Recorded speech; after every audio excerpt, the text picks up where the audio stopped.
Oke, selamat pagi semuanya. Assalamualaikum warahmatullahi wabarakatuh. Eh, Selamat bertemu kembali dalam perkuliahan Teknik Penelitian Biokimia. Pada pagi hari ini kita akan melanjutkan pembahasan tentang beberapa hal yang perlu dipersiapkan ketika kita akan melakukan penelitian di bidang biokimia ya. Jadi hal-hal yang mungkin perlu dipahami terkait dengan cara bekerja di laboratorium, cara menyiapkan bahan, cara bekerja dengan mikroba dan lain sebagainya, ya itu perlu dipahami terlebih dahulu sebagai modal dasar yang penting untuk dipahami dalam kegiatan penelitian biokimia. Salah satunya adalah bagaimana kita mempersiapkan bahan-bahan yang diperlukan ya dalam kegiatan penelitian ini. Contohnya adalah misalnya kita menyiapkan bahan larutan buffer dan lain sebagainya ya. Nah, sebelum kita bahas ke arah larutan buffer itu, maka kita perlu memahami terlebih dahulu ya. Dalam istilah kimia kita mengenal beberapa jenis larutan ya. Ada yang disebut sebagai larutan standar, ada yang disebut sebagai larutan stok, ada yang disebut sebagai larutan kerja. Apa beda dari masing-masing larutan tersebut? Ya, jadi kalau kita bicara tentang larutan standar adalah larutan yang konsentrasinya sudah diketahui secara pasti, ya. Contain a precisely known concentration of salt. Tadi di situ kita sudah mengetahui berapa jumlah zat larut atau berapa molaritas zat larut dan lain sebagainya, ya.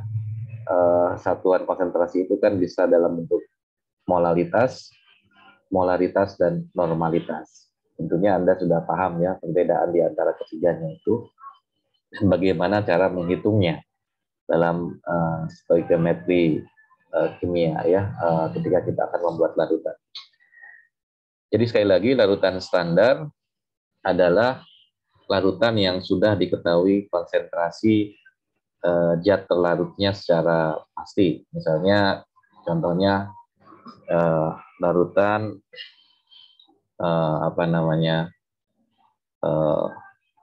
Fe 10 ppm misalnya. Nah, di situ terdapat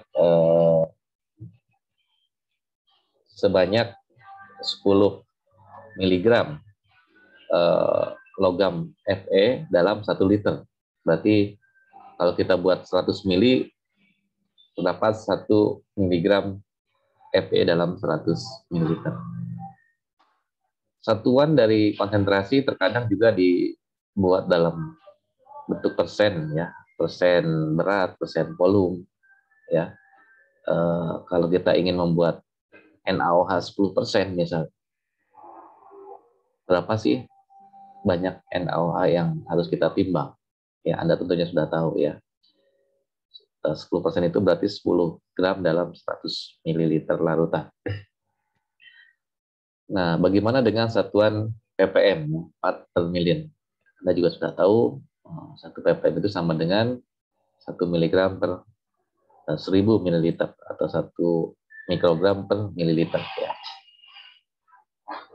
Nah, pengetahuan tentang cara membuat larutan ini harus betul-betul dikuasai ya oleh mahasiswa sebelum mereka melakukan penelitian. Karena kesalahan dalam penghitungan atau kesalahan dalam melarutkan suatu zat itu akan berakibat fatal ya, selain juga nanti bisa merugikan Anda sendiri ya. Misalnya bahan yang harusnya kita pakai ini adalah A, tapi kita mengambilnya B, atau salah menghitung harusnya konsentrasinya A, ternyata dia salah menghitungnya. Nah, itu bisa menyebabkan percobaan yang kita lakukan itu juga akan terhambat atau mungkin mengalami apa namanya ya, gangguan dalam kaitannya dengan uh, optimasi ya proses misalnya ekstraksi dan lain sebagainya, karena konsentrasi itu juga bisa berpengaruh terhadap stabilitas suatu zat atau apa material yang akan kita isolasi misalnya ya protein atau DNA. Kemudian yang kedua ada yang disebut sebagai larutan stok, ya. Stock solution. Ya. Stock solution ini adalah suatu larutan yang mengandung zat dengan konsentrasi yang biasanya dibuat lebih tinggi ya, manifold higher than that actually required in experiment. Jadi dia sengaja kita buat dalam konsentrasi yang lebih tinggi dari konsentrasi aktual yang kita inginkan atau yang kita akan pakai dalam eksperimen. Misalnya kalau kita melakukan kromatografi, terkadang kita membutuhkan LUN dalam jumlah banyak ya, sehingga kita perlu membuat larutan stok untuk mempermudah proses apa namanya elusi yang kita lakukan itu kan misalnya membutuhkan beberapa banyak 1000 ml LUN misalnya ya.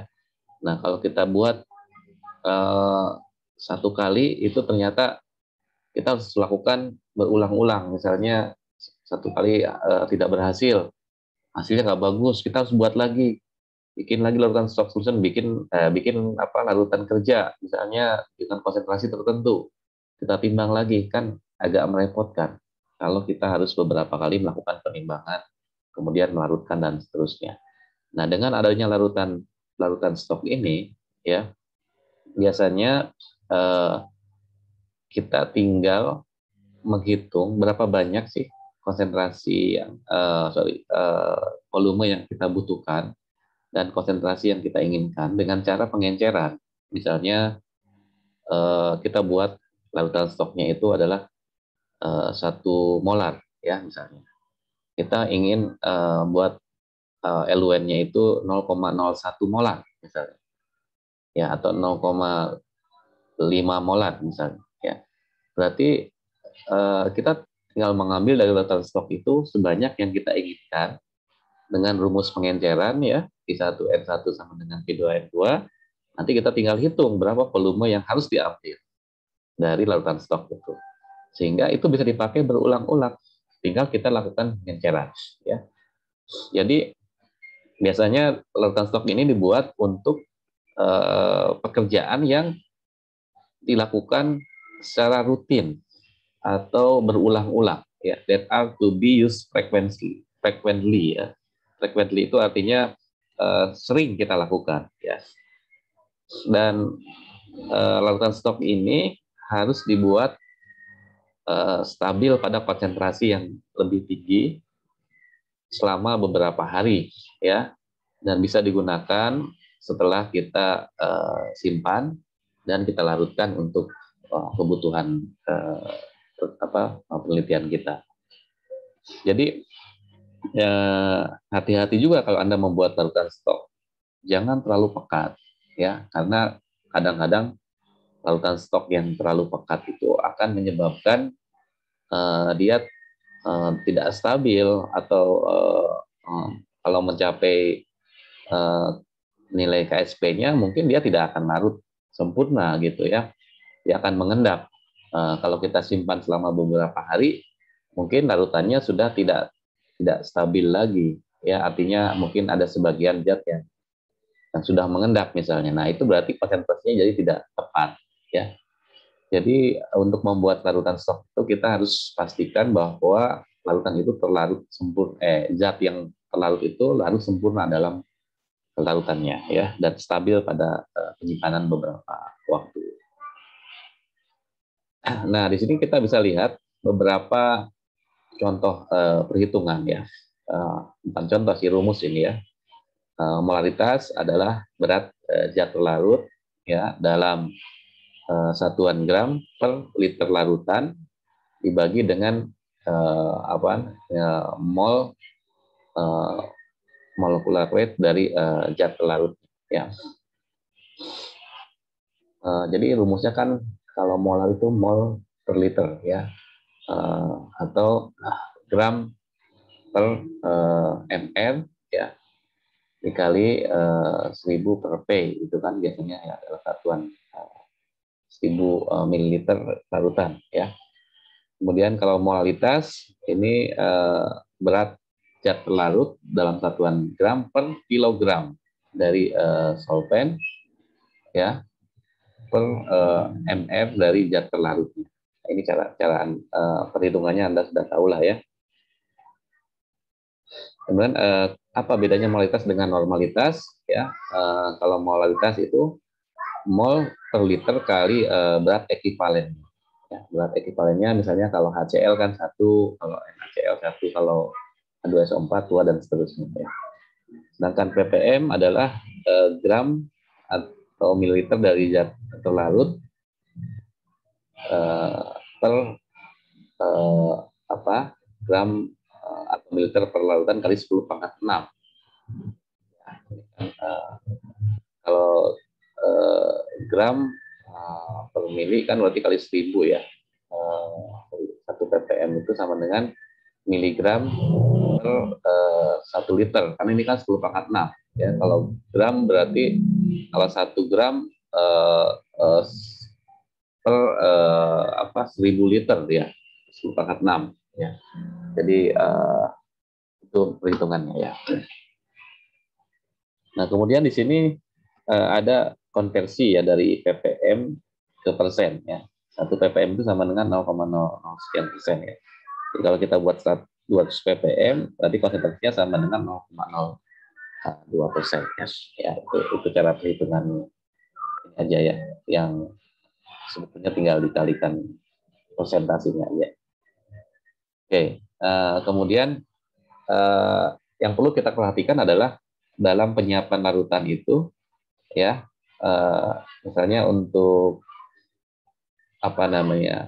menyiapkan larutan asam ya, 1 molar ya dari konsentrasi yang diambil pada larutan pekatnya, yaitu misalnya asam asetat di sini dengan bobot molekul 60,05 ya, molecular weight-nya itu memiliki molaritas 17,4 ya, dengan presentasi 99%. Jadi berapa banyak ya larutan yang harus diambil untuk membuat 1 molar ya, berarti sekitar 58 ml ya.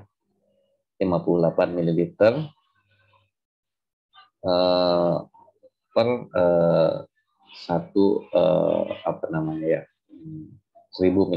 Jadi itu yang nanti akan dapatkan angka 1 molar ini. Jadi dihitungnya dari bobot molekul ini tadi masukkan ke dalam rumus molaritas ya. Begitu pula untuk HCl, HNO3 dan lain sebagainya ya. Anda bisa hitung sendirilah ya bagaimana cara membuat larutan asam 1 molar ini dari larutan pekat. Nah, kemudian kita lanjut ke larutan kerja ya. Larutan kerja adalah larutan yang memang kita gunakan untuk pekerjaan kita di laboratorium yang sesuai dengan kebutuhan. Artinya apa yang kita lakukan, percobaan apa yang akan kita kerjakan, larutan yang kita buat itu ya disebut larutan yang siap pakai, itu disebut sebagai larutan kerja ya. Misalnya di sini beberapa zat biologis ya atau biomolekul itu kan membutuhkan larutan buffer ya dalam proses ekstraksinya atau penyimpanannya ya. Biasanya kalau kita mau ekstraksi protein, kita membutuhkan buffer yang cocok supaya protein itu bisa terekstrak dengan baik dan dia bisa terlarut sempurna dalam larutan buffer itu, tidak mengendap dan lain sebagainya. Oleh karena itu maka cara penyiapan dan penyimpanan larutan buffer ini menjadi hal yang sangat penting. Ya. Preparation and storage of buffer and other solution is fundamentally important. Ya, jadi cara menyiapkan larutan ini juga menjadi hal yang perlu diperhatikan. Ya. Sebagai contoh, misalnya kita ingin membuat larutan stok. Ya. Larutan stok ini isinya adalah 80 milimolar tris HCl pH 7,5. Yang di dalamnya berisi 0,1% SDS dan 0,05% Twin 20. Nah, bagaimana cara Anda membuat ya larutan stok 80 milimolar ya yang berisi tris HCl pH 7,5 dengan 0,1% SDS dan 0,05% Twin 20. Pertama, ini kan buffernya adalah tris HCl. Tris HCl itu terdiri dari tris base yang ditambahkan dengan HCl, sehingga akan menghasilkan pH tertentu. Nah, untuk mendapatkan pH 7,5, ya, biasanya kita lakukan adjusting pH, ya. Tapi yang perlu diperhatikan adalah kita misalnya membuat larutan ini berapa sih yang mau kita bikin larutan stoknya, misalnya 1000 ml atau 1 liter. Maka kalau 1 liter berarti 80 milimolar ini terisi 80 milimol. Iya kan, betul ya. 80 milimol itu sama dengan 80 milimol per 1 liter kan. 80 milimol itu sama dengan 0,08 mol. 0,08 mol kali mR dari tris base ini berapa ya. Sehingga kita akan dapatkan nilai berat yang harus diambil ya. Gram sama dengan mol kali mR kan ya. Mol sama dengan gram per mR. Jadi berarti kalau kita ingin menghitung berapa banyaknya tris base yang harus ditimbang, berarti 80 milimol kali mR-nya berapa ya. Nah, setelah itu kita larutkan dalam Aquades ya. Jangan sampai langsung 1000 mili dilarutkannya karena ini kan ya padatan ya. Misalnya kita buat dulu dalam 950 mili Aquades misalnya ya. Nah, kemudian kita cek pH-nya. Nah, pH-nya berapa? Oh, ternyata pH-nya masih 8, sekian. Nah, gimana cara kita menurunkan pH itu dengan penambahan HCl? Ya, teskan. Tapi sebelum kita adjusting pH, ya, jangan lupa karena di sini harus ditambahkan SDS dan Twin 20. Maka kita tambahkan dulu 0,1% SDS. Caranya gimana? Kalau 0,1% SDS ini kan isinya 0,1 gram dalam 100 ml. Karena itu 1000 mili, berarti sama dengan 1 miligram per 1000 mili. Jadi kita timbang ya 1 miligram. Karena kan tadi pelarutnya berisi 1000 mili totalnya ya 1 liter. Kalau 0,1% berarti kan 0,1 gram dalam 100 mili. Kalau dalam 1000 mili berarti 1 gram ya. Ini juga 0,05% dalam 100 mili berarti 0,5% dalam 1000 mili. Jadi kita ambil ini SDS, kita timbang sebanyak 1 gram. Ini kita timbang sebanyak 0,5 gram. Masukkanlah ke larutan yang sudah berisi tris tadi ya. Nah, kan itu tadi masih 950 ya. Kalau kita tambahkan ini mungkin dia naik lagi volume. Tapi setelah kita larutkan ini, kita cek kembali pH-nya. Cek kembali pH-nya. Nah, kalau pH-nya belum mendekati pH 7,5, kita adjusting dengan menggunakan pH meter. Ya, sampai pH-nya mendekati atau mencapai 7,5. Biasanya kan dari pH yang lebih tinggi karena spesies itu kan sifatnya basah. Ketika ditambahkan HCl dia baru turun pH. Nah, ketika sudah sampai 7,5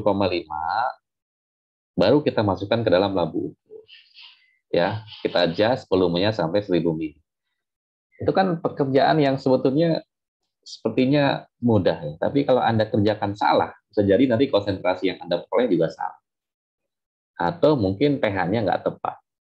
Atau juga mungkin volumenya nggak tepat. Nah, jadi cara mengerjakan cara membuat larutan stok ini harus diperhatikan betul ya, karena dalam biokimia itu biasanya larutan stok itu tidak hanya tidak hanya terdiri dari satu jenis larutan, tidak hanya terdiri dari satu jenis zat larut, bisa saja di situ ada campuran zat-zat larut yang lain. Seperti contohnya ini, ya. Kemudian bagaimana cara kita menyiapkan 200 ml dari larutan stok, ya, yang mengandung 15 milimolar tris. Jadi bagaimana cara kita membuat larutan kerja 15 milimolar tris sebanyak 200 ml dari larutan stok 80 milimolar tadi. Ya kita tinggal masukkan aja ke rumus pengenceran V1 N1 sama dengan V2 itu. Berarti V2 ya berapa banyak yang harus kita ambil dari kan konsentrasinya 200 ml. Ininya 15 misalnya ya molaritasnya. Kemudian ini 80 ya berarti sebenarnya 25 mili. Ini harusnya bukan 10 ya, ini harusnya 15 karena ini kan molaritasnya 15. Mungkin salah penulisan di sini ya. 15 milimolar kali 200 dibagi 80 dari milimolar lautan stoknya ya. Berarti videonya sebanyak sekian ya. Oke. Kemudian yang kedua ya, terkadang kita juga harus menyiapkan larutan buffer itu dari campuran antara basa lemah dengan garamnya ya, asam atau basa lemah dengan garamnya ya. Misalnya contohnya buffer fosfat ya. Buffer fosfat itu terdiri dari natrium hidrogen fosfat ya dengan dinatrium hidrogen fosfat ya, NaH2PO4 dengan Na2HPO4 misalnya. Nah, bagaimana cara kita menyiapkan larutan buffer itu, memilih larutan buffer ini ya. Buffer ini kan secara prinsip ininya dia tidak boleh bereaksi ya dengan sampel kita. Jadi dia bersifat inert ya, atau tidak berikatan dengan biomolekul komponen yang akan kita analisis. Jadi dia memang hanya fungsinya mempertahankan pH ya. Nah, cara menghitung pH larutan buffer itu kita bisa hitung dari persamaan asam lemah ini ya, yang terdisosiasi ya. Disosiasi asam lemah kan Ha sama dengan H plus A-. Jadi kemudian kalau kita hitung konstanta keseimbangannya ya, K itu sama dengan H plus kali A- dibagi dengan H. Nah, kemudian kalau kita masukkan ke dalam persamaan ini ya, dari log dari konsentrasi H plus ini sama dengan K kali HA dibagi A min. Maka log H plus sama dengan min log H plus sama min log K kurangi log HA min. A minnya. HA ini adalah konsentrasi asam, ini adalah konsentrasi garam, ya kan? Ini kalau kita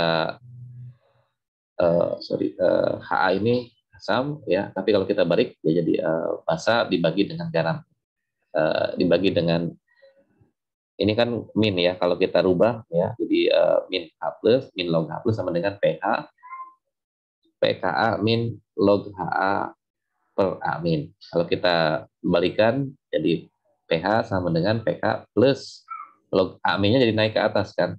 A min itu sebagai basa konjugat. Sedangkan HA itu dari konsentrasi asam. Jadi basa konjugatnya apa di sini?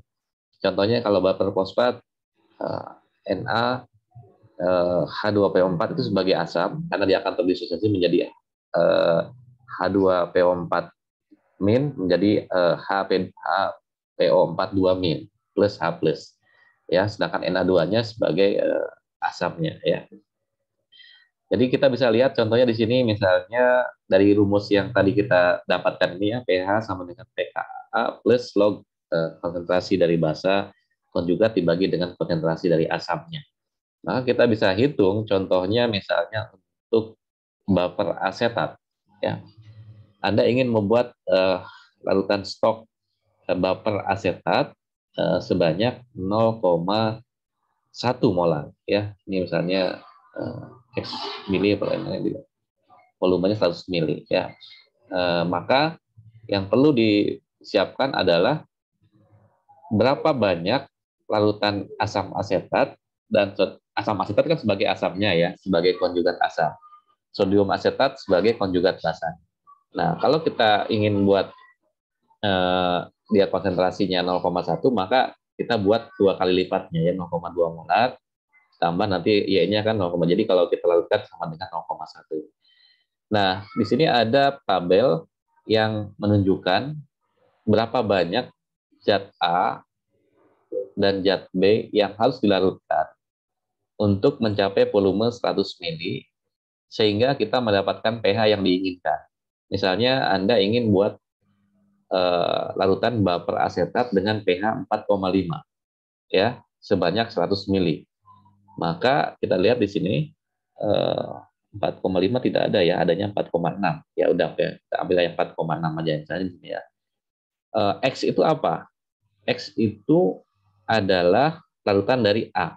X mililiter dari A. Tapi A ini adalah asam asetatnya, yaitu asam asetatnya ambil sebanyak 25,5 dengan konsentrasi berapa? 0,2 molar tadi. Jadi berapa banyak yang harus kita timbang? 11 ml per 11,15 miligram per liter misalnya. Ini kan kalau kita hitung ya. Jadi sorry, kalau asam asetat kan dari larutan pekatnya ya, berarti 11,15 ml dari asam asetat pekat larutkan dalam 1 liter misalnya. Kalau Anda ingin buatnya 100 mili, berarti ini 1,115 ya, mililiter per 100 mili, kan tinggal diambil, dibagi 10 aja ininya. Kemudian untuk sodium asetatnya, Anda harus timbang ya 16,4 sodium asetat atau 27,2 sodium asetat yang pentahidrat ya, 4H2O. Lihat di sini, sodium asetat itu ada yang murni tanpa hidrat ya, ada juga yang pentahidrat ya, yang apa ini tetrahidrat ya, sorry bukan penta, tetrahidrat ya. Jadi harus dihitung jumlah H2O-nya sehingga nanti konsentrasi jumlah yang harus ditimbangnya itu berbeda ya antara sodium asetat non hidrat dengan yang tetrahidrat ini. Nah, kalau sudah Anda buat ini baru Anda campurkan kan dengan jumlah sekian. Jadi untuk memudahkan, biasanya di beberapa buku itu ada tabel-tabel seperti ini. Untuk Anda, misalnya kalau Anda mau bikin pH 4,6, berapa banyak sih asam asetat yang harus ditambahkan, berapa banyak natrium asetat yang harus ditambahkan. Ya, ini hasil perhitungan ini biasanya mendekati pH yang kita inginkan. Ya, tapi kalau pH-nya masih kurang tepat, ya berarti nanti di-adjust lagi dengan penambahan asam. Ya. Contoh yang lain adalah misalnya kita membuat buffer fosfat. Ya. Buffer fosfat di sini konsentrasi 0,1 molar dibuat dari larutan stop, ya, masing-masing 0,2 molar monobasic sodium fosfat dan dibasic sodium fosfat. Kalau monobasic ini berarti Na H2PO4, ya. Kalau dibasic ya Na H2PO4 dengan Na2HPO4. Nah, ini kan ini ya apa namanya? Cuma beda satu aja, cuma beda satu Na-nya yang pertama satu ya NaH2PO4 dengan Na2HPO4. Jadi kalau Anda salah melihat label, kadang-kadang salah menimbang. Yang sodium monobasic sodium fosfatnya itu yang mana? Na2HPO4 atau NaH2PO4. Ya, pastikan ya supaya Anda tidak salah mengambil. Jadi karena ini sama-sama padatan ini. Yang pertama ditimbang 27,8 gram, larutkan dalam 1 liter. Kemudian yang kedua Na2HPO4 ini di basic, berarti ini adalah basanya ya. Kalau NaH2 itu kan asamnya tadi. 53,65. Berarti nanti larutkan sebanyak misalnya di sini kita ingin mendapatkan volumenya 200 mili ya. 200 mili 0,2 molar monobasic sodium fosfat dengan 0,2 molar dibasic sodium fosfat. Nah, kalau kita lihat di sini dari tabel ini kita ingin mendapatkan pH 7,5 misalnya ya. Ini pH yang kita inginkan adalah 7,5 buffer fosfat 0,1 molar. Maka berapa banyak yang harus kita masukkan di sini? Yaitu 39 ya, 0,0 dengan 61, ini kan 100 mili volumenya ya. Kalau 100 mili ini kan berarti 0,2 molar. Karena kita ingin dapatkan 0,1, maka kita larutkan dalam 200 mili, tambahkan lagi aqueous pengenceran 2 kali. Maka kita akan dapatkan dari 0,2 molar ini menjadi 0,1. Karena pengenceran 2 kali tadi ya. Jadi seperti itu ya cara perhitungannya. Ya, jadi berarti X ini adalah monobasic sodium fosfat, yaitu asamnya, dan B ini adalah bibasic sodium fosfat, yaitu basa konjugat. Jangan sampai tertukar nih. Jadi yang 39 itu yang mana, yang 61 ini yang mana. Nah, ini kadang-kadang hal yang sepele seperti ini juga kadang-kadang ada suka keliru gitu ya kalau kita belum paham ya cara pengerjaannya. Ya. Oke, itu contoh cara menyiapkan larutan buffer ya. Kemudian tadi kalau kita ingin buat buffer freeze ya, freeze buffer dari stock solution, ini kita mau bikin larutan buffernya 0,2 molar ya. 0,2 molar freeze HCl ya. Jadi kita buat dulu freeze-nya itu sebanyak 0,2, terus kita buat juga larutan HCl-nya ya. Ini sebanyak 0,2 molar ya sebagai larutan B-nya. Nanti setelah itu ya, misalnya kita ingin membuat total volumenya adalah 200 mili dengan konsentrasi 0,05 molar ya. Maka berapa banyak nih HCl yang harus ditambahkan ya untuk mendapatkan pH yang kita inginkan. Misalnya kita ingin bikin freeze HCl dengan pH 8,0 misalnya. Berarti penambahan HCl-nya adalah sebanyak 26,8 ya, 26,8 mili ya, plus 50 mililiter dari 0,2 molar freeze ya. Nah, ini berarti kan kalau kita encerkan sampai 200, 4 kali pengenceran ini ya. Dari 0,2 ke 0,05 kan 4 kali pengenceran. Itu ya. 50 ke 200 kan berarti pengencerannya 4 kali ya. Jadi itu beberapa contoh cara perhitungan dan pembuatan larutan buffer ya, yang banyak kita gunakan dalam penelitian biokimia. Nah, kemudian di sini biasanya ya dalam pembuatan larutan buffer ini kita perlu memperhatikan pH yang kita buat ini ya. Apakah larutan buffer ini mampu menghasilkan pH yang kita inginkan gitu ya, dengan persamaan tadi ya, persamaan disosiasi asam tadi untuk menghitung nilai pH sama dengan pKa plus log basa konjugat per garamnya. Nah, kalau di sini misalnya kita punya buffer sodium asetat 0,1 molar sebanyak 5 mili ya. Kemudian bagaimana kalau di sini kita tambahkan 1 ml HCl 0,1 molar. Kita bisa cek di sini ya. Ternyata dengan penambahan HCl itu akan terjadi perubahan nilai pH ya. Sebanyak kan ini kan total volumenya 9 mili ya, dari 5 ml sodium asetat dan 4 ml asam asetatnya. Ketika kita tambahkan misalnya pH-nya itu adalah 4,76 ini ya, 4,76 ini pH dari pH-nya pKa-nya pKa-nya 4,76, maka kita bisa masukkan di sini nilai pH-nya sama dengan 4,86 ya, dari pKa plus log konsentrasi basa konjugat dibagi dengan konsentrasi asam. Nah, kalau kita bisa lihat di sini apakah buffer ini bekerja dengan baik, kita bisa lihat dengan penambahan HCl tadi ya sebanyak 1 molar atau volume totalnya jadi 10 mili ya. Kita bisa lihat di sini ada perubahan nilai pH sebanyak satu satuan ya. Jadi 4,76 ditambah minus 0,097 dari pengaruh HCl tadi. Jadi dia mengalami penurunan sebanyak 1,1 satuan pH-nya ya.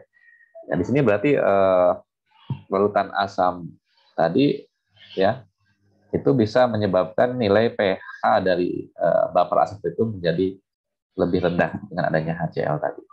Nah, oleh karena itu maka kita harus berhati-hati dalam pembuatan larutan buffer ini ya supaya pH-nya itu betul-betul sesuai dengan yang kita inginkan.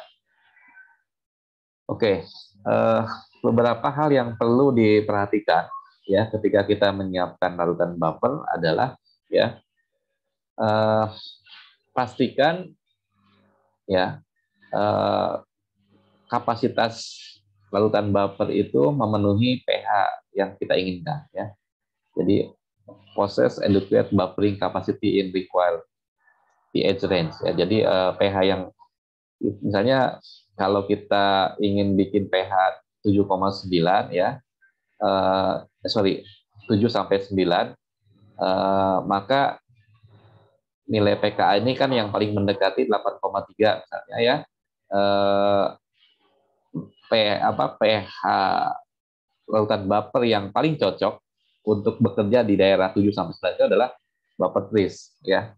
Karena dia memiliki pKa 8,3. Jadi kalau kita ingin bikin buffer yang pH-nya di bawah 6,5 ya jangan paksakan pakai tris. Tris itu kan pKa-nya tinggi 8,3. Jadi mungkin kita pakainya adalah yang tadi buffer asetat misalnya. Nah, tapi kalau kita ingin bikin pH yang sekitar 6 sampai 7,5 mungkin buffer fosfat itu lebih tepat gitu ya contohnya ya. Jadi pastikan dari nilai pKa-nya ya, dari nilai pKa-nya ini ya untuk masing-masing buffer tadi. Kemudian yang kedua secara kimia dia bersifat inert ya, tidak bereaksi dengan komponen yang kita ingin isolasi atau biomolekul yang ingin kita pisahkan. Jadi dia tidak mempengaruhi stabilitas dari molekul. Justru dengan adanya buffer itu biomolekul itu harus betul-betul terlalu sempurna ya, stabil dalam larutannya. Kalau dia bereaksi bisa jadi nanti malah mengendap dan lain sebagainya, berarti pH-nya nggak cocok. Misalnya larutan buffernya malah terdenaturasi, biomolekulnya terdenaturasi ketika kita reaksikan dengan buffer tersebut. Ya. Jadi berarti dia tidak cocok buffernya ya. Kemudian yang ketiga ya memiliki kemurnian yang tinggi ya, have high degree of purity dan sebisa mungkin tidak mengandung zat pengotor yang bisa mempengaruhi penghitungan nilai pH ataupun bisa mempengaruhi stabilitas dari larutan. Ya. Kemudian yang keempat ya be enzymatically and hydrolytically stable. Ya, jadi dia tidak mudah terhidrolisis baik secara enzimatik ya maupun secara kimiawi. Jadi be enzymatically and jadi tanpa dengan adanya enzim pun dia tetap stabil larutannya gitu ya. Kemudian mampu mempertahankan pH ya pada perubahan temperatur, komposisi ion dan konsentrasi garam ya karena adanya efek dari media. Kemudian tidak bersifat toksik dan tidak menyerap cahaya pada panjang gelombang visible ataupun ultraviolet. Nah, ini beberapa kriteria ya yang perlu diperhatikan dalam pemilihan larutan buffer. Yang pertama adalah range pH-nya sesuai ya, dilihat dari nilai pKa.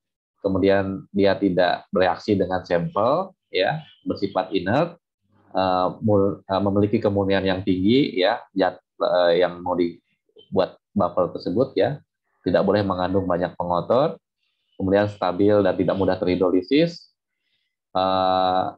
bisa mempertahankan pH pada perubahan suhu, komposisi ion dan perubahan konsentrasi garam, tidak toksik dan tidak menyerap cahaya. Kemudian berikutnya ya hal yang perlu kita perhatikan adalah dalam menyiapkan larutan ini terkadang kita membutuhkan memindahkan larutan itu dengan tepat ya, transfer of liquid. Nah, secara kuantitatif biasanya kita menggunakan pipet ya. Tapi kalau kita bekerja dengan zat-zat seperti enzim, kemudian DNA ya atau protein, terkadang kita membutuhkan konsentrasi volume yang kita ambil itu tidak terlalu banyak ya, mungkin sekitar 10 mikroliter, atau bahkan kalau untuk isolasi DNA kadang-kadang kita hanya mengambil 1 sampai 2 mikroliter. Nah, itu bagaimana cara mengambilnya? Nah, di sini ada yang namanya pipet mikro yang ukurannya itu bisa sampai ke ukuran yang paling kecil, yaitu 1 mikro. Biasanya dia ada skalanya ya, 1 sampai 10, 20 sampai 200, kemudian 200 sampai 1000 ya, tergantung dari ukurannya masing-masing. Ini di atasnya biasanya ada labelnya ya, di atas pH, di atas mikropipet ini ada ukurannya. Jangan dipaksakan kalau kita mau mengambil larutan 100 mikro, Anda pakai pipet yang warna biru, ya labelnya itu hanya untuk 250 sampai 1000 mikro misalnya, sampai 1 mili. Nah, kita nggak bisa pakai mikropipet tersebut karena kapasitasnya tidak sesuai. Maka kita ambil yang 20 sampai 200 mikro yang warna kuning. Tapi kalau misalnya kita mau mengambil yang ukurannya 2 mikroliter, jangan pakai yang ukurannya besar, nggak mungkin. Yang 20 sampai 200 mikro itu tidak bisa bekerja pada volume yang di bawah 20 mikro misalnya. Maka kita ambil yang 1 sampai 10 mikro yang warna putih ya, ininya labelnya. Nah, sehingga nanti ketepatan dalam mengambil larutan itu bisa disesuaikan dengan kebutuhannya ya, sesuai dengan jenis pipetnya ya. Nah, kemudian kalau kita menggunakan ball pipet, di situ juga ada cara-cara yang harus kita perhatikan ya. Kapan kita sedot, tarik, kapan kita keluarkan. Ya, di sini kan ada udara yang harus diambil. Misalnya kita buang dulu dengan menggigit bagian atas. Kemudian nanti setelah udaranya keluar, baru kita ambil insert inlet masukkan pipet ya ke dalam larutan yang kita inginkan, kemudian pencet yang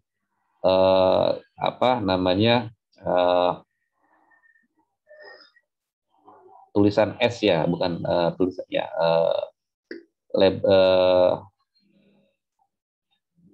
ya kan di situ ada S, E sama A gitu ya kan. A itu LSI, S itu spill ya kalau nggak salah. Nah, E itu adalah empty ya. Nah, jadi S itu untuk mengambil larutan, E itu untuk mengeluarkan. Ya, dan A itu untuk mengeluarkan udara ya tadi. Oke, itu contoh cara pengambilan larutan ya. Nah, kemudian yang berikutnya adalah bagaimana cara kita menyiapkan media. Sebagian besar penelitian biokimia itu sering menggunakan media untuk mengisolasi senyawa-senyawa yang misalnya kita ingin isolasi DNA bakteri, kita ingin isolasi enzim dari kapang, misalnya kita ingin isolasi antibodi atau antibiotik, itu kan kadang-kadang menggunakan media ya. Nah, bagaimana cara kita membuat media untuk kultivasi mikroba? Karena mikroba ini adalah makhluk hidup yang memiliki kemampuan tumbuh yang berbeda-beda tergantung dari sumber asalnya dia ada di mana gitu kan ya. Jadi yang perlu kita perhatikan adalah komposisi dari medianya itu sendiri. Nah, kemudian di sini kita bisa melihat ada beberapa contoh media yang banyak digunakan ya dalam isolasi mikroba atau dalam kultivasi mikroba. Yang pertama adalah media agar broad ya, yang bisa bentuknya padat, solid atau semi solid ya, bentuknya pasta ya. Itu contohnya adalah agar flat dan agar deep tube, yaitu media yang solid dan semi solid ya, yang bentuknya seperti agar-agar itu. Kemudian bisa juga kita buat dalam bentuk agar miring ya. Agar miring itu biasanya untuk stok mikroba ya. Kalau kita simpan dalam waktu tertentu, kita bikin agar slant atau yang disebut agar miring, yes. komposisinya itu beda-beda ya. Jadi tergantung nanti kita yang mau kita butuhkan di konsentrasi berapa ya, tergantung dari mikroba yang akan kita tumbuhkan ya. Kemudian ada juga yang bentuknya cair ya, agar growth itu adalah bentuknya cair. Nah di situ biasanya jenis media itu dipengaruhi oleh komposisi dari zat yang ingin kita tambahkan di dalamnya ya. Sebagai untuk membentuk media padat, biasanya kita tambahkan agar-agar sebanyak kalau untuk solid media ya 1,5% agar ya. Kemudian kita panaskan, lalu kita tuangkan ke dalam petri ya. Itu biasanya kita gunakan untuk menghitung jumlah koloni ya. They are used to observe the colony characteristic ya, ukuran, jumlah, bentuknya dari suatu mikroorganisme itu yang kita isolasi itu seperti apa ya. Nah contohnya inilah dah contoh jenis media solid itu Micon P ya, media agar, blood agar dan lain sebagainya. Ini contoh media padat. Kemudian ada juga media yang bentuknya semi solid ya, biasanya dia berbentuk jelly ya, bisa disiapkan dari larutan agar dengan konsentrasi yang lebih rendah 0,2 sampai 0,5% agarnya, ya, dia akan membentuk medium yang semi solid yang berbentuk pasta gitu ya. Nah ini biasanya digunakan ya untuk menentukan motilitas. Motilitas itu pergerakan dari bakteri ya, dan beberapa tes uji biokimia yang berbeda-beda ya. Misalnya di sini contohnya SIM media, Tug and Lipson media. Nah kemudian yang lebih banyak digunakan untuk media produksi biasanya adalah dalam bentuk liquid ya, atau media cair ya. Ini tidak mengandung agar ya, tidak ditambahkan solidifying agent ya. Tadi kalau yang semi solid kan ditambahkan agar ya. Tapi di sini biasanya dia ditambahkan zat-zat yang kita ingin isolasi ya. Biasanya media ini digunakan untuk propagasi atau untuk menumbuhkan jumlah mikroba yang kita ingin transfer ke media produksi ya, atau digunakan juga dalam formulasi misalnya untuk pembuatan yogurt, untuk apa gitu, kadang-kadang kita buat dalam media cair seperti ini. Biasanya di sini contohnya adalah peptone water ya. Peptone water itu untuk menumbuhkan bakteri ya, untuk melihat apakah suatu benda itu terkontaminasi oleh bakteri, untuk menentukan cemaran mikroba dalam suatu produk pangan misalnya ya. Bisa juga NB ya, nutrient broth, ini untuk menumbuhkan bakteri dalam media produksi, contohnya dalam pembuatan yogurt, dalam pembuatan minuman prebiotik, biasanya kita tumbuhkan dalam media cair seperti ini ya, untuk peremajaannya atau untuk regenerasinya. Nah kemudian di sini kita juga memiliki contoh beberapa jenis media yang biasa digunakan ya di laboratorium. Ada yang bentuknya natural media ya. Ini jenis media berdasarkan komposisi kimianya ya. Natural media ini yang komposisi kimianya tidak diketahui karena diambil dari alam ya. Jadi ya biasanya kita ambil contohnya medianya itu dari gunung berapi ya, misalnya kita ambil dari kawah untuk memastikan apakah ada mikroba yang tumbuh di daerah tersebut ya. Nah, kita ambil lah misalnya dari air yang kawah yang ada di air yang ada di kawah itu, lalu kita tumbuhkan. Atau bisa juga dari misalnya air kolam, bisa juga dari tanah dan lain sebagainya ya, yang kita lakukan nanti ya. Biasanya dia memiliki komposisi yang berbeda-beda, dan ini biasanya digunakan untuk mengkultivasi bakteri yang kita tidak ketahui.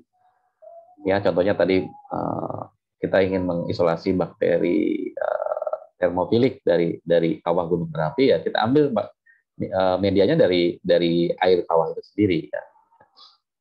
Dan biasanya di sini media tersebut ya memiliki beberapa faktor pertumbuhan yang diinginkan untuk tumbuhnya bakteri tadi ya, seperti asam amino, polipeptida, vitamin dan mineral.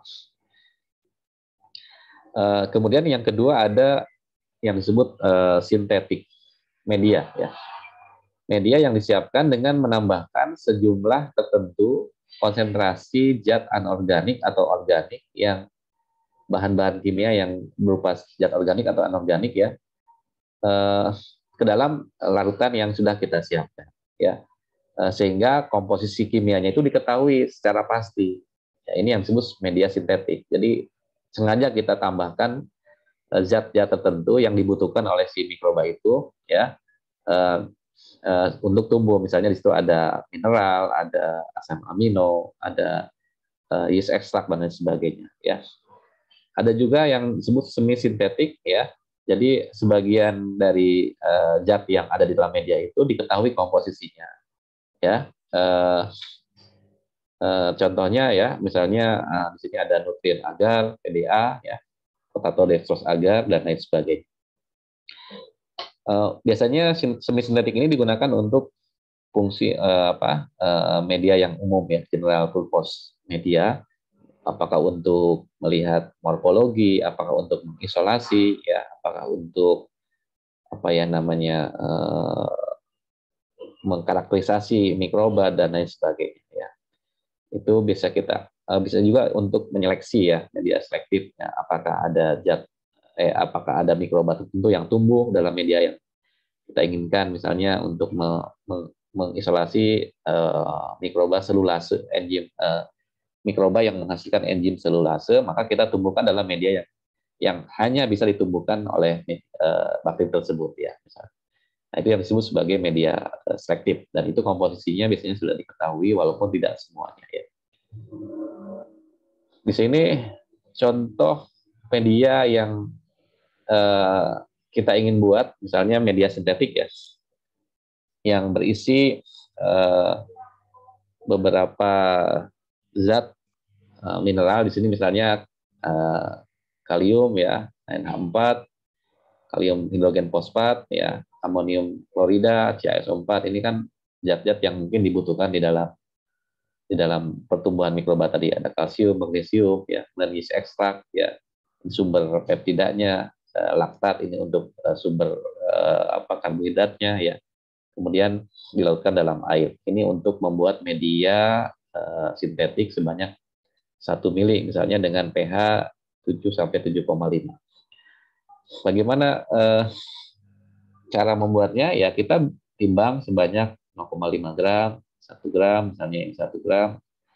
Jadi kita nanti hitung konsentrasi ininya berapa dalam 1 liter. Ya. Tolong dimatikan dulu. Oke. Supaya tidak mengganggu. Anda bisa tahu, Anda bisa hitung ya konsentrasi dari masing-masing zat ini. Kalau kita buat dalam 1 liter, maka dia jatuhnya berapa molar misalnya. Tinggal dihitung ininya apa, molaritasnya ya. Kemudian, nah bisa juga nanti ditambahkan Fe di sini ya kalau dibutuhkan ya. Fe4 1,1 gram dan lakukan dalam 10 mili. Ini kenapa Fe ini tidak boleh misalnya disterilisasi, karena mungkin dia bisa saja ada beberapa komposisi media itu yang rusak dengan adanya pemanasan ya. Nah, misalnya kita sterilisasi dalam autoclave 121 derajat Celcius selama 15 menit ya.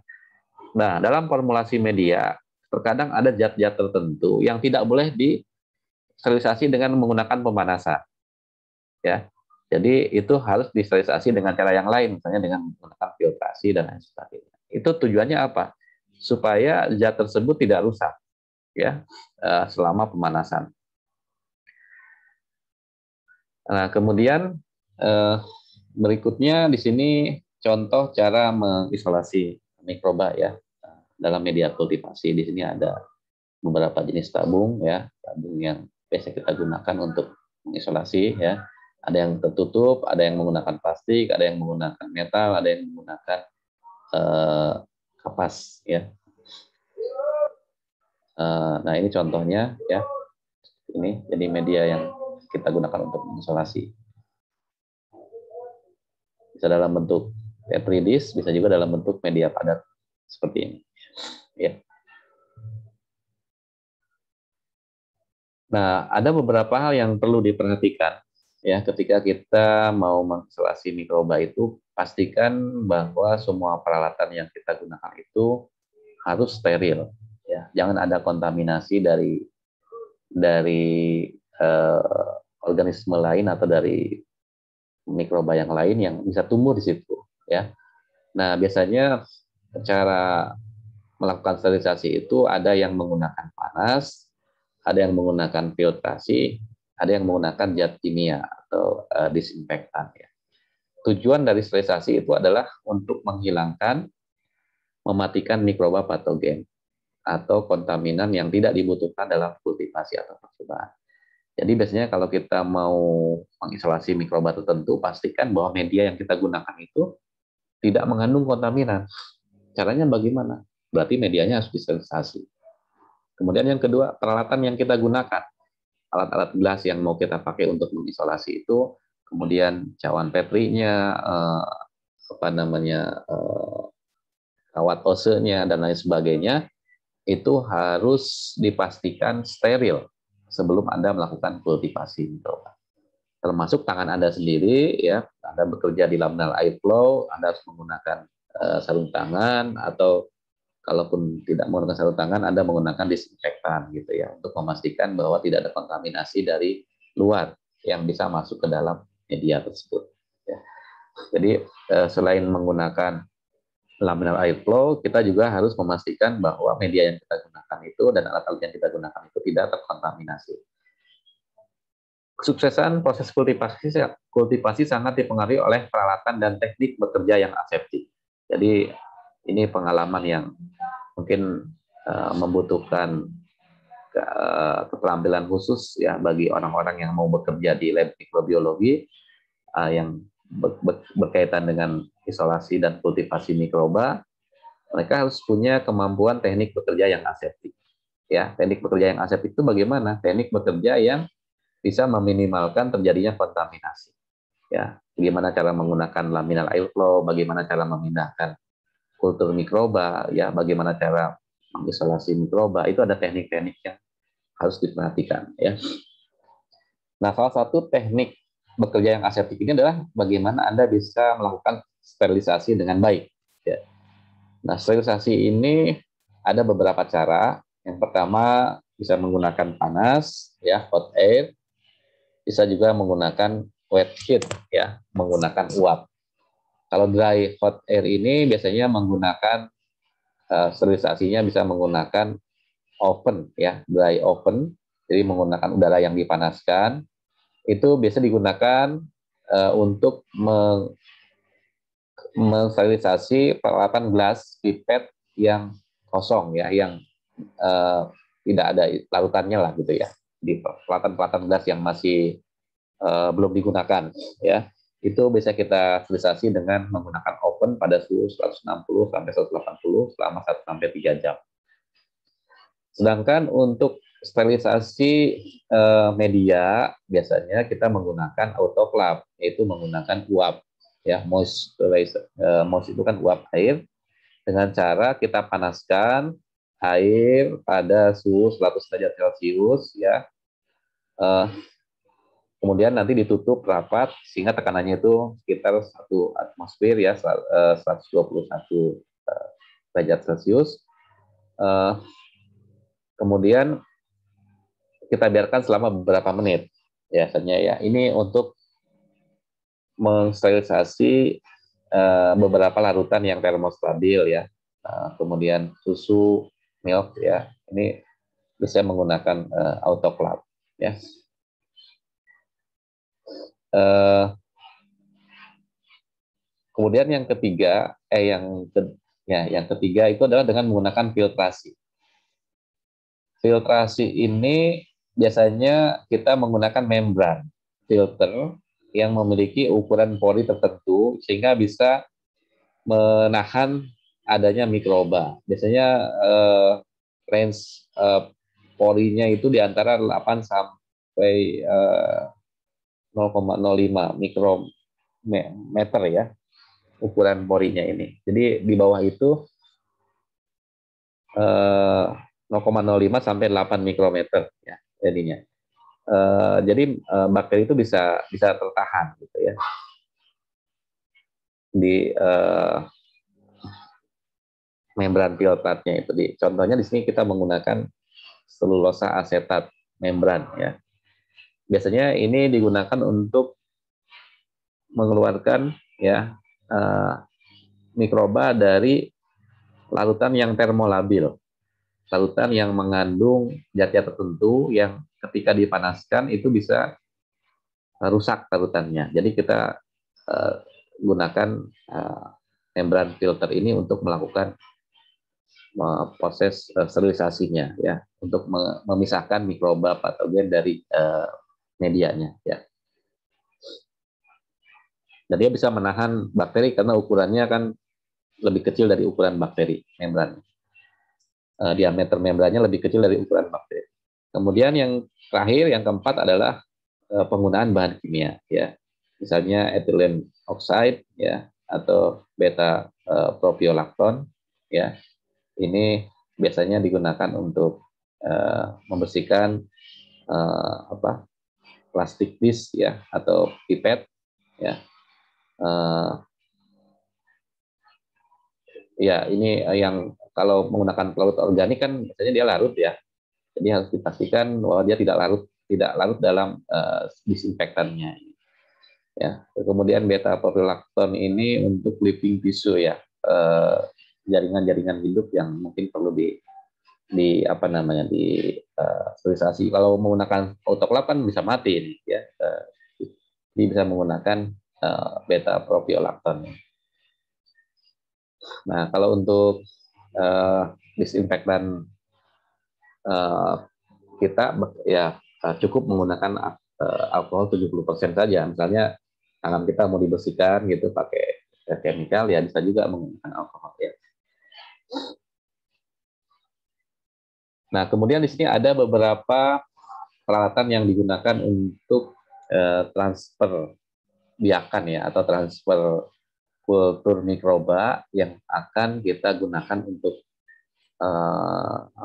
misalnya mengisolasi biomolekul dan lain sebagainya ya.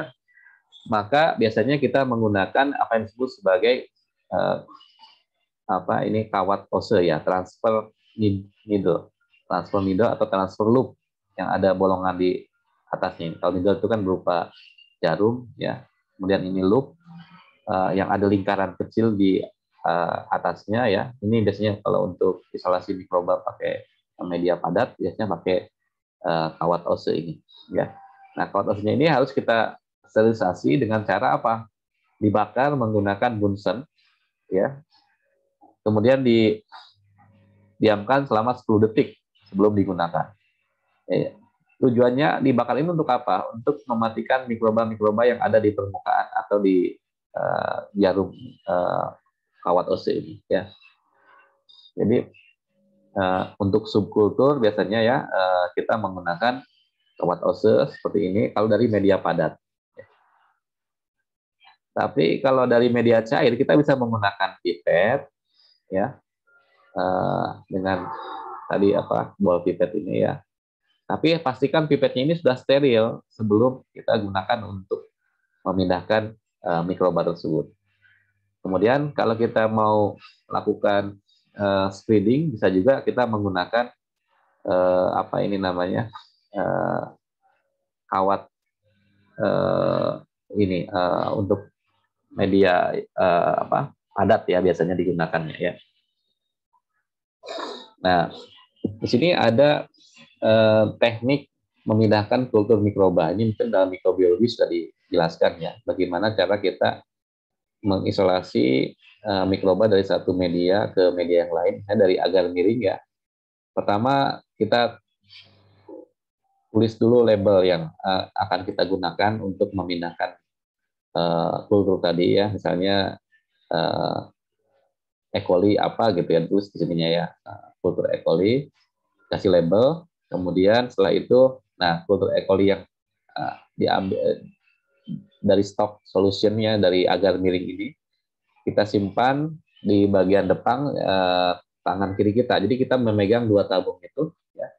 Satu yang berisi si bakteri yang sudah dalam bentuk stok solution ini, ya, stok mikrobanya, yaitu di dalam agar miring, ya. Kemudian yang satu lagi yang media cair misalnya ya, yang mau kita remajakan itu di sebelah dalamnya, yang sebelah kirinya ini. Kemudian kita bakar kawas ose tadi ya selama beberapa detik sampai dia berwarna merah dan diamkan selama 10 detik. Baru kita buka ini menggunakan tangan kanan kita. Ya. Buka, tutupnya pakai jari kelingking kita atau pakai jari kelingking dan jari manis ini ya. Tarik. Nah, kemudian kawat osenya masukkan dalam ini. Tapi sebelum dimasukkan itu biasanya kita bakar dulu permukaan tabungnya ini di atas bunsen ya. Untuk apa? Supaya nanti permukaan ini terbebas dari kontaminasi mikroba. Nah, setelah itu baru kita ambil ya si kultur tadi dari agar miring tadi, E. coli yang mau kita tumbuhkan itu kita ambil, lalu kita pindahkan ke media yang baru. Ya. Nah, setelah itu kita bersihkan lagi ya. Kita ini dulu ya, kita panaskan lagi ya larutan yang tadi kita ambil itu, dan juga si stok kulturnya tadi, lalu kita tutup kembali ya. Setelah itu dibakar lagi dengan bunsen. Nah, itu cara-cara yang mungkin perlu dipraktekkan ya sebelum kita mengkultivasi mikroba, karena kalau kita bekerja dengan cara yang sembrono ya, mungkin aja mikroba yang tumbuh itu bukan mikroba yang kita inginkan, malah mikroba yang dari udara itu yang masuk misalnya ya, nanti terjadi kontaminasi ya. Nah, teknik aseptik ini sangat penting dalam transfer kultur mikroba ya. Jadi perlu keahlian dan perlu pengalaman yang khusus ya. Nah, kemudian bagaimana cara kita melakukan isolasi bakteri untuk menghasilkan kultur isolat tunggal ya, atau pure kultur ya, single colony ya. Nah, ini biasanya kita lakukan dengan menggunakan tadi streaking menggunakan kawat gitu ya, yang berbentuk bulat ya, kawatnya itu biasanya yang tadi yang contohnya pakai kawat ose tadi ya. Nah, dari sini kita tarik ya dengan garis horizontal ya ke sebelah kanan ini. Nah, ini kan dari media yang pertama tumbuh ini ya. Ini tahapan pertama kita lakukan goresan tadi ya. Strict plate inoculation ini sebanyak kurang lebih 5 sampai 10 kali goresan ya. 5 sampai 10 kali goresan ini ya. Tapi kemudian kita putar ya. Kalau yang ini mungkin jangan diangkat si kawat osenya ya. Nah, baru yang kedua, setelah kita tarik sekitar 5 sampai 10 kali tarikan ini ya, goresan ini, kita putar kawat cawan petrinya, lalu kita ambil yang kedua ini. Nah, untuk yang kedua ini, cara melakukan streakingnya ini, cara menggoreskannya ini, cukup satu kali saja. Tarik garis ke bawah, kemudian angkat kawat osenya, kemudian tarik lagi garis kedua, tarik lagi garis ketiga, tarik garis keempat. Nah, itu satu kali garis aja. Kalau yang tadi kan bolak-balik ya, yang pertama ini. Nah, yang kedua ini tidak boleh bolak-balik. Ini satu kali tarik, angkat, tarik, angkat, tarik, angkat. Begitu pula yang ketiga, kita putar lagi. Ya, cawan petrinya, kemudian kita goreskan. 3, 3, 3, tarik, tarik. Satu kali tarik, angkat, satu kali angkat. Yang keempat juga sama. Nah, nanti setelah itu kita diamkan ya selama beberapa malam dalam kondisi tertutup rapat. Nanti dia akan tumbuh nih di sini koloni-koloni tunggal ini. Ya. Nah, kalau Anda bekerja dengan baik, maka single koloni ini nanti akan tumbuh terpisah satu dengan yang lain. Dan itu menunjukkan bahwa proses isolasi pure culture Anda sudah berhasil. Ya. Ini yang disebut sebagai strict lab inoculation. Ya. Cara menginokulasi kultur murni dengan menggunakan teknik streaking. Ya. Streaking itu apa? Menggunakan glass rod tadi, ya, glass rod atau menggunakan kawat oso yang berbentuk bulat tadi. Nah, biasanya dia dicelupkan dalam larutan alkohol 70% ya sebelum kita gunakan untuk sticking. Lalu dibakar dengan menggunakan pembakar Bunsen. Nah, ini caranya tadi ya. Preparasinya kita siapkan kawat os, kemudian masukkan ke dalam larutan alkohol, lalu kita bakar sampai dia warna merah, ya, menyala, diamkan selama 10 detik. Kemudian jangan dalam keadaan panas langsung Anda goreskan, karena nanti si mikrobanya bisa mati, ya, ketika kawat os ini dalam keadaan panas. Untuk memastikan dia sudah dingin, Anda bisa celupkan di media yang tidak mengandung mikroba ini, misalnya di daerah yang kosong selama beberapa detik. Nah, baru nanti kita angkat, kita masukkan kawat os ini ke titik tertentu yang memang sudah ada mikrobanya, lalu kita goreskan. Bisa seperti yang tadi, bisa juga seperti ini goresannya ya. Kalau seperti ini dia tidak putus-putus dari atas sampai ke bawah. Gitu. Ini cara untuk mendapatkan koloni tunggal atau pure culture ya.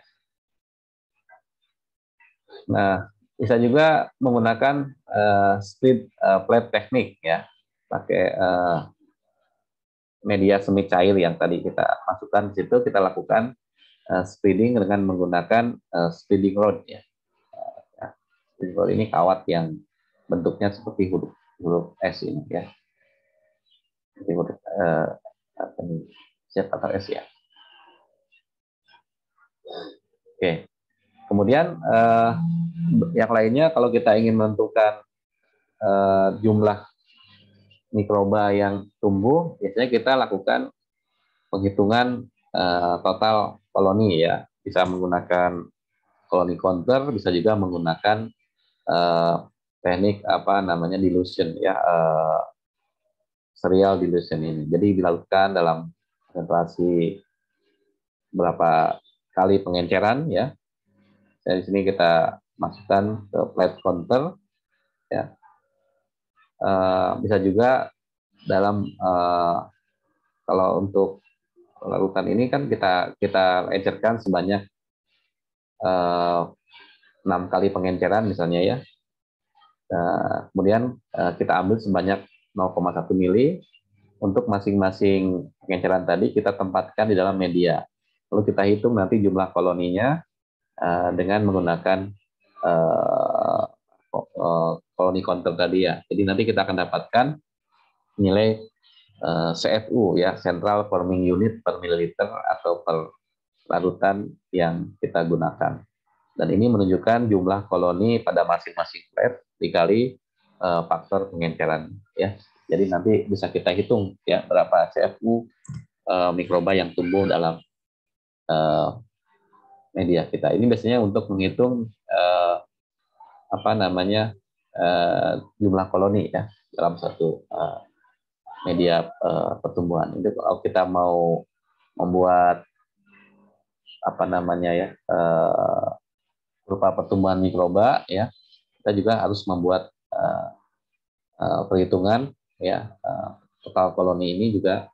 Tapi biasanya ini banyak digunakan untuk mengecek kontaminasi mikroba dalam satu produk pangan ya. Oke, kemudian yang berikutnya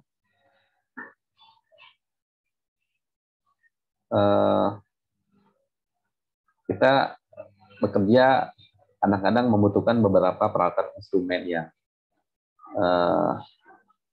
berkaitan dengan proses pemisahan misalnya ya, uh, dan karakterisasi dan lain sebagainya, ada alat-alat yang perlu diperhatikan cara penggunaannya.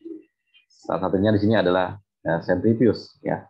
Bagaimana cara kita bekerja dengan alat centrifuge, ya. Nah, di sini ada beberapa poin yang mungkin perlu diperhatikan, ya, ketika kita mau bekerja dengan alat centrifuge.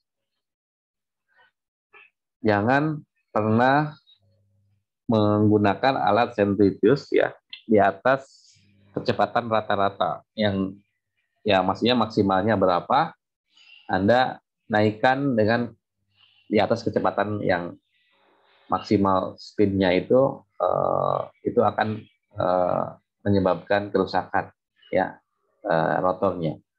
Jadi lihat, pastikan maksimum speed dari rotor itu berapa, gitu ya, dan apakah sesuai dengan kebutuhan kita atau tidak. Nah, di sini alat centrifuge itu ada yang bentuknya swing, ya, rotornya itu bisa bergerak, intinya, ya, tempat sampelnya.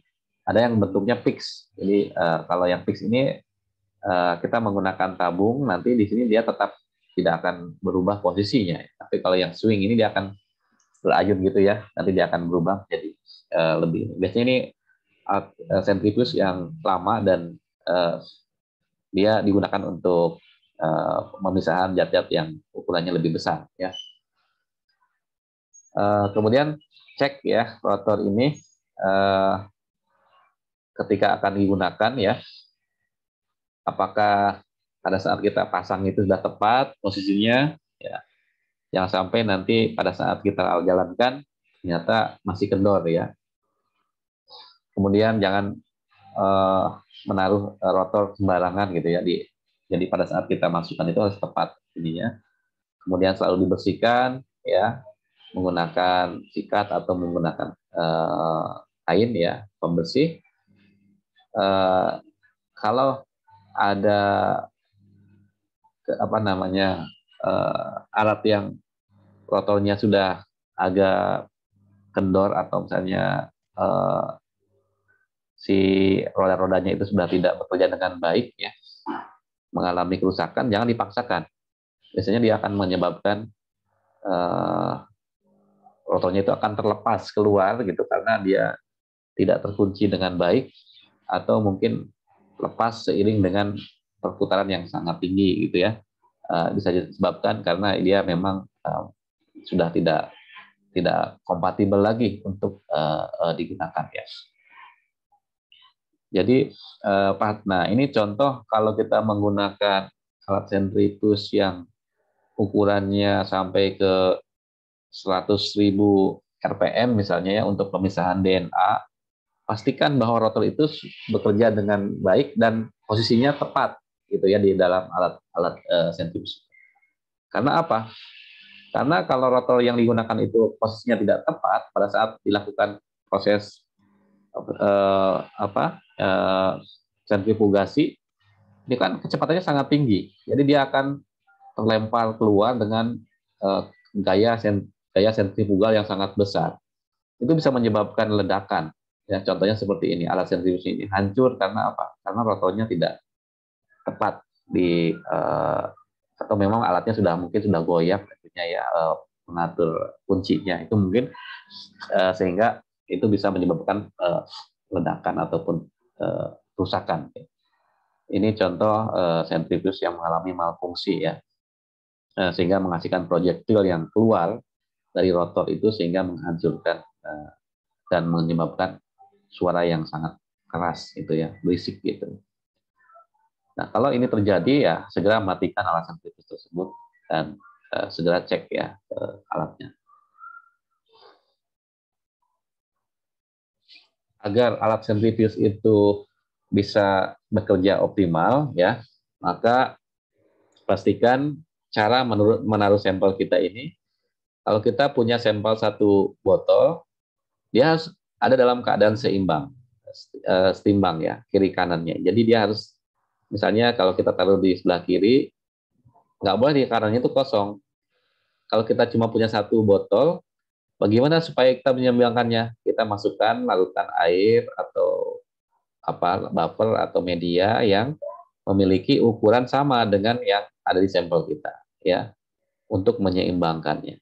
Bagaimana kalau ada tiga? Berarti kalau ada tiga, mungkin jaraknya satu, dua, tiga, atau mungkin yang pertama taruh sebelah kiri, dua, yang sebelah kanan satu, tapi ditambahkan lagi dengan eh, botol yang lain misalnya yang bisa menyeimbangkan, ya, sehingga selalu ada dalam keadaan seimbang, ya. Itu cara memastikannya, ya. Be certain that two are balanced with a partner, ya. Jadi selalu ada pasangannya.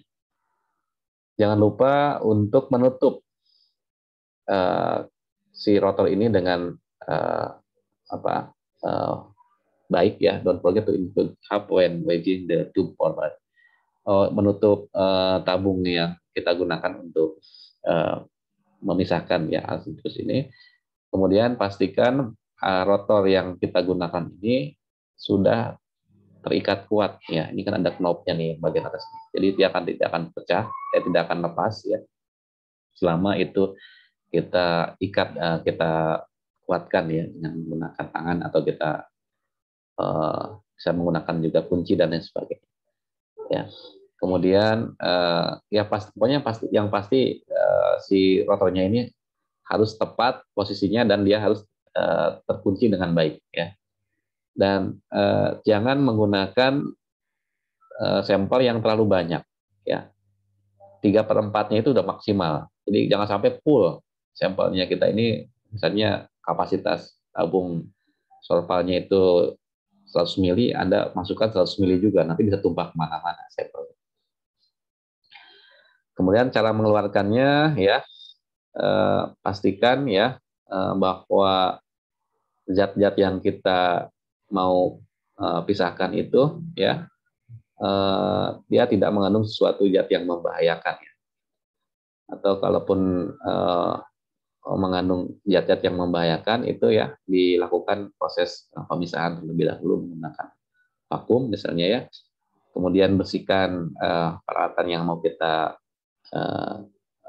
pakai, ya. Kalau kita pakainya tabung, tadi dibersihkan dulu, ya. Kemudian chambernya, ya, tempat rotornya itu, kalau ada kondensasi, kadang-kadang ada, kalau pakai suhu rendah suka ada embun gitu, ya. Dibersihkan dari embun ataupun dari zat yang menetes, ya, spill atau yang keluar dari tabung. Tapi biasanya sih kalau kita tutup rapat tidak terjadi, ya.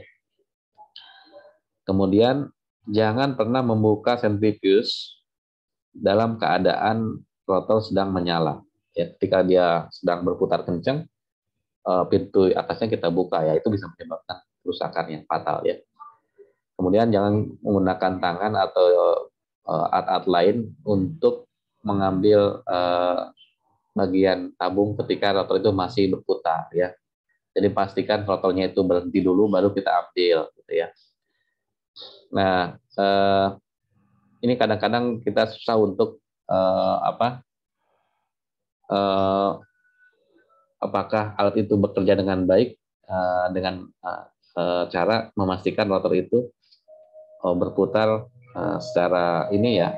Biasanya kita membutuhkan teknisi yang memang paham dengan alat tersebut untuk memastikan bahwa penggunaan rotornya itu sudah sesuai, ya. Jadi jangan kita paksakan, terutama pada saat kita belum memahami cara penggunaan alatnya, itu kita utak-atik sendiri, gitu, ya. Nah, itu bisa menyebabkan masalah, ya. Kemudian yang berikutnya cara menggunakan autoclave, ya. Cara menggunakan autoclave, ya. Autoclave ini kan dia digunakan untuk melakukan sterilisasi, ya, dengan pemanasan dan tekanan yang tinggi, ya, untuk dekontaminasi atau sterilisasi media atau zat-zat tertentu, ya. Nah, biasanya apa yang kita autoclave, culture and stock of infectious material, zat-zat yang mau kita dekontaminasi misalnya, ya. mikroba patogen atau mikroba yang sudah kita tidak gunakan, itu bisa kita matikan dengan cara dekontaminasi autoclave. Kemudian Petri ya, kultur disk, tip, pipet, ya, sarung tangan, handuk, aluminium foil, ya, botol-botol centrifuge, glassware, ya. Glassware kadang-kadang menggunakan oven, kadang-kadang menggunakan autoclave, ya. Media dan bahan-bahan lainnya. Nah, apa yang tidak boleh di autoclave? Ya, pelarut yang volatil. Nah, jangan sekali-kali kita memasukkan zat volatil dalam autoclave, itu bisa meledak nanti, ya. Kemudian chlorinated compound, ya, zat-zat yang mengandung HCl, ya, bleach, ya, seperti kaporit dan lain sebagainya, ya, yang mengandung klorida. Zat-zat yang korosif, zat radioaktif, dan beberapa bahan plastik. Nah, ini bisa meleleh kalau kita masukkan ke autoclave. Kemudian larutan yang mau kita pakai yang air yang kita pastikan itu, ya, untuk memanaskan air dalam autoclave itu pastikan cukup, ya, dan kemudian item-item seperti pipet, ya, tabung reaksi, centrifuge, botol-botol centrifuge itu dalam keadaan kering, ya. Kemudian liquid must be depressure slowly and dry cycle, ya. Jadi di sini untuk memastikan tidak adanya kondensasi, ya, maka semua bahan-bahan yang ada di dalam itu harus dikurangi tekanannya secara jangan pada saat kita menggunakan autoclave itu, ya, mungkin pengunciannya kurang sempurna, ya, sehingga vakumnya itu tidak tercapai, gitu, ya. Kemudian bagaimana cara memasukkan bahan-bahan yang mau di autoclave? Biasanya kita menggunakan tabung yang seperti ini, ya, yang bisa ditutup rapat, ya, menggunakan cup ini, ya, dan dia tahan panas, ya.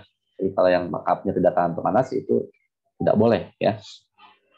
Jangan mengeluarkan larutan dalam keadaan dia masih panas atau mendidih, ya.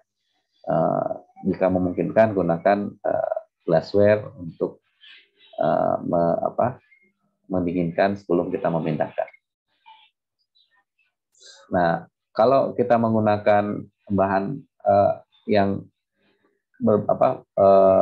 biohazard material, ya, misalnya organisme-organisme patogen, jangan langsung dibuang, tapi kita masukkan ke dalam plastik, ya. Kemudian kita autoclave, tapi plastiknya jangan yang tidak tahan panas, gitu, ya. Kalau kantong-kantong plastik ini kan dipanaskan bisa meleleh dia, ya.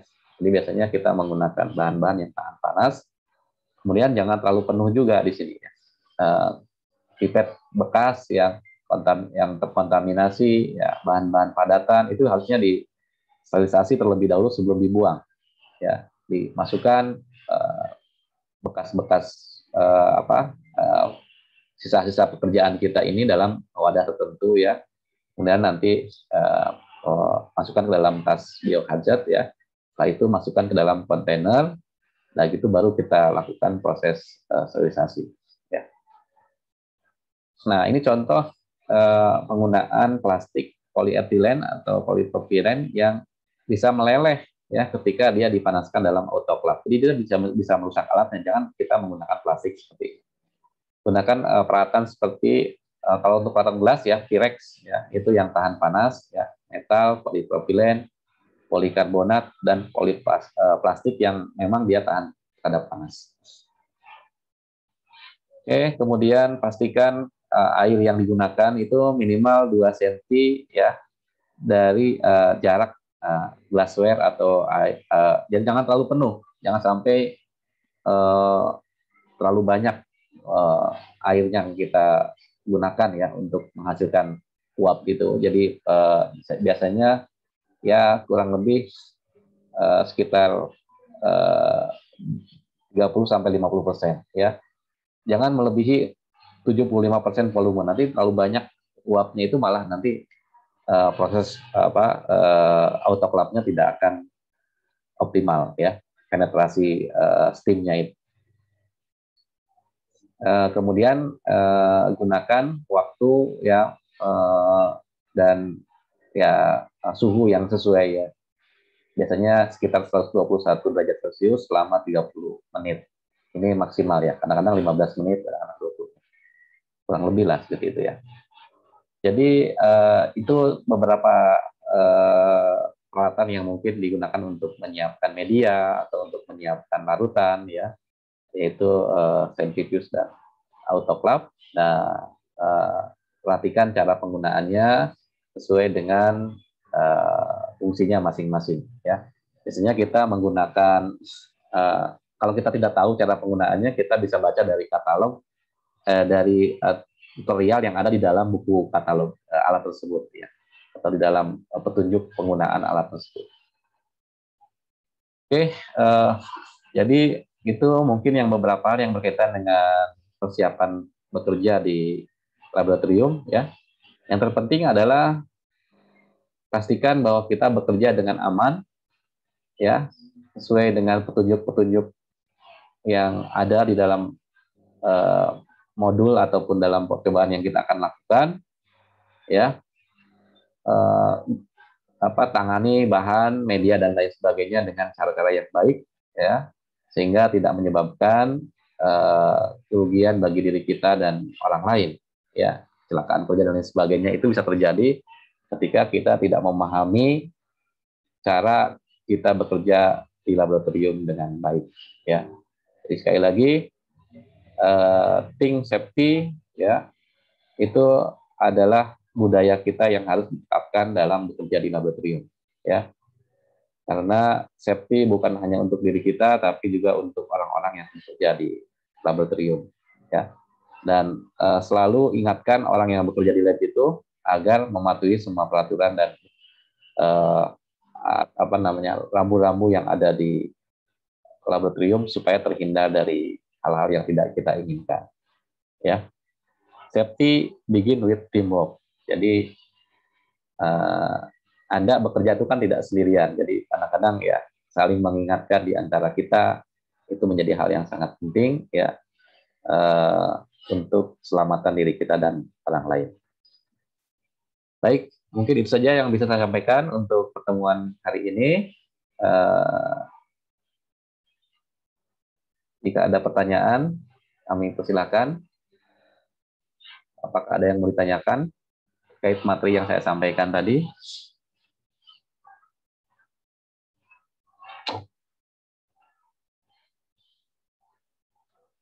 Halo? Ada pertanyaan? Mungkin saya mau bertanya sedikit, Pak. Ya. Terkait ini, Pak, tadi yang sterilisasi kultur mikroba. Nah, selain dengan proses pembakaran, itu dapat dilakukan dengan metode apa, Pak? Mungkin ada misalnya bahan dari uji kita itu yang sedikit flammable. Jadi, apakah ada metode lain untuk sterilisasi kultur mikroba itu? Baik, untuk sterilisasi media untuk kultivasi yang sifatnya termolabil atau volatil tadi ya, misalnya menggunakan bahan-bahan yang rusak dengan menggunakan autoclave atau dengan menggunakan oven, maka cara yang bisa kita lakukan adalah dengan menggunakan membran filtrasi. Jadi kita lakukan proses sterilisasinya itu dengan melewatkan media itu ke dalam satu membran yang steril ya, membrannya juga ya biasanya sekali pakai itu. Kemudian ya si larutan itu nanti akan di-stop menggunakan vakum ya, melewati membran tersebut, sehingga bakteri yang ada dalam media atau zat-zat lain yang kemungkinan bisa mengkontaminasi itu akan tertahan atau dia tidak akan tersaring masuk ke dalam larutannya karena dia membran itu ukurannya lebih kecil daripada ukuran bakteri. Sehingga kalau kita lakukan sterilisasi itu dengan menggunakan membran filter, ya kita bisa menghilangkan pengotor-pengotor seperti mikroba, bakteri dan lain sebagainya. Tapi kalau untuk virus mungkin tidak bisa ya, karena ukurannya jauh lebih kecil. Ya, biasanya itu hanya untuk menghilangkan kontaminan dari bakteri ataupun kapang, yeast yang ukurannya lebih besar. ya. Nah, itu bisa menggunakan membran filter. Nah, kalau untuk sterilisasi yang lain ya bisa juga kita menggunakan bahan kimia ya. Nah, untuk apa misalnya tadi seperti ada kultur sel yang hidup gitu ya. Seperti bahan untuk vaksin itu kan disterilisasinya dia dengan menambahkan zat yang lain di situ ya, yang dia bisa menyebabkan zat itu tidak menyebabkan pertumbuhan bakteri. Misalnya tadi seperti apa namanya dioksida itu ya yang kita gunakan untuk melakukan sterilisasi bahan-bahan yang memang di situ mengandung material hidup ya, bisa menggunakan etilen dioksida atau menggunakan propanolakton ya, itu misalnya untuk contohnya untuk bahan vaksin yang virus yang dilemahkan itu bisa juga dia menggunakan bahan kimia tertentu ya. Jadi itu cara sterilisasi yang tidak menggunakan panas. Kalau bahan vaksin itu kita panaskan kan rusak nanti si itunya ya, mikrobanya atau virusnya. Jadi ada cara-cara yang bisa kita lakukan dengan menggunakan membran filtrasi atau dengan menggunakan bahan kimia tertentu.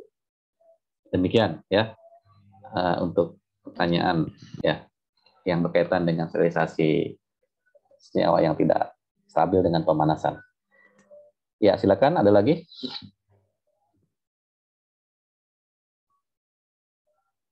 Bagaimana? Tadi siapa yang nanya ya? Haikal ya. Sudah cukup jelas? Sudah cukup jelas mungkin ya. Karena terkait membran filtrasi itu juga pernah saya dalami karena kebetulan saya juga ingin melakukan penelitian terkait itu. Baik. Pastikan membrannya juga steril ya sebelum digunakan. Baik. Oke, saya kira cukup, waktunya juga sudah habis. Jangan lupa seperti biasa nanti Anda buat resume perkuliahan ya untuk pertemuan hari ini. Minggu depan kita lanjutkan dengan isolasi biomolekul ya, untuk tahapan yang pertama mungkin analisis isolasi karbohidrat dan lipid dulu. Oke, terima kasih atas perhatiannya. Assalamualaikum warahmatullahi wabarakatuh. Waalaikumsalam warahmatullahi wabarakatuh. Warahmatullahi wabarakatuh. Makasih Pak.